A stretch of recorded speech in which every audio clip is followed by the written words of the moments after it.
I'm an 18-year-old high school dropout looking to continue my education at Bellevue College to better my chances for getting a job.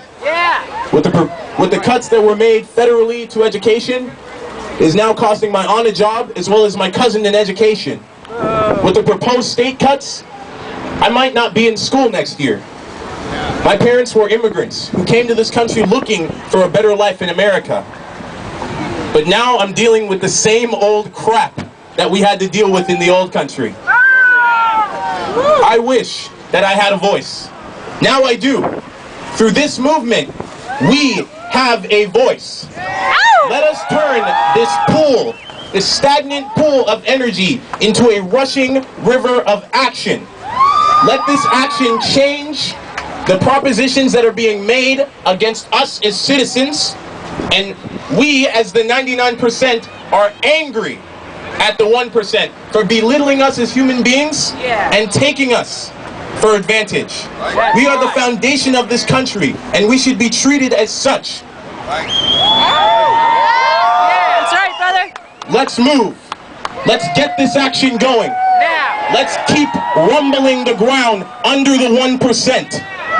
Because, as Dr. Cornel West said, when regular people start standing up, it is harder for those in the 1% to ride our backs. So let us straighten our backs in unity as the 99%.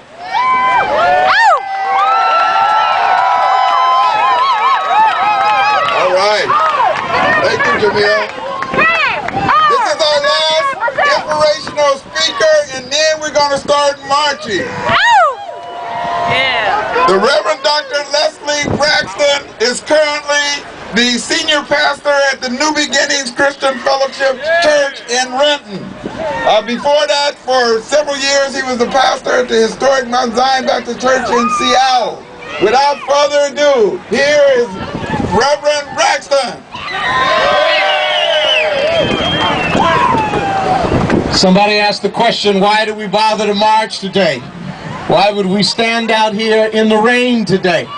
1967, in his very last president's address to the Southern Christian Leadership Conference, Martin Luther King Jr. said, yes, we are called to help the wounded beggar on life's highway.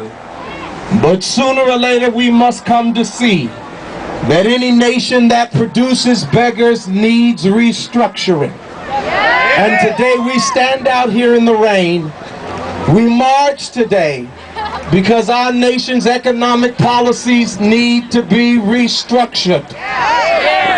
Within the past week, America passed the threshold of $15 trillion in debt, 1/3 of which is directly related to the Bush tax cuts, 80% of which went to the wealthiest of Americans.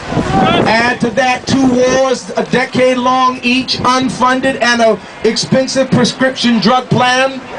And the very people who want to cut away at job security and education and health care gave us the policies that produce the debt that is threatening our national well-being. We march today because the nation's economic policy needs to be restructured. Hell yeah! Today we march across racial lines, black and white and Hispanic, Native American, and everything else in between. We march today across economic circumstance. We march today across religious affiliation. We march today gay and straight. We march today because among the millions who've been put out of work, they're of every race, every color, every creed, every faith, every background, and every neighborhood from sea to shining sea. We stand together as a people who believe that America still must be a place where there's life, liberty, and jobs for all. And so we march today, even though it's raining cats and dogs, because it's been raining on us for some time now. It's been raining corporate malfeasance. It's been raining corruption. It's been raining sleight of hand from people in high places.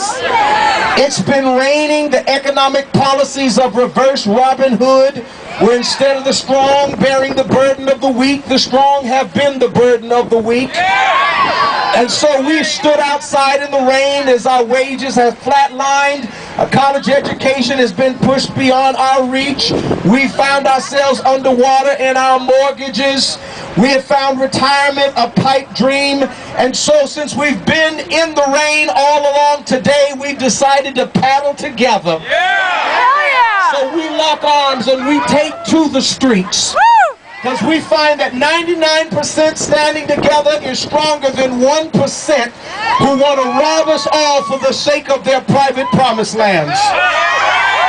We stand together today because the many can rein in the few.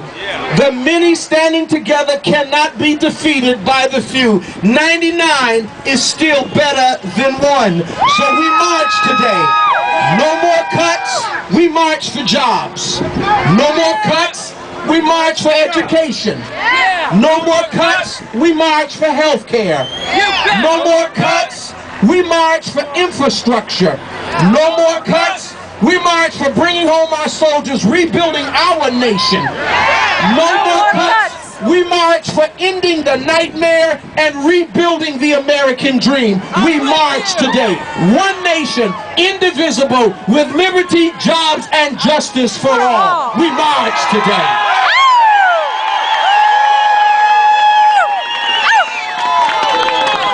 As we leave this place, we turn our attention to the banners as we march down Pacific Avenue, and we will make our voices known today and the next day and the next day. Power concedes nothing without a demand.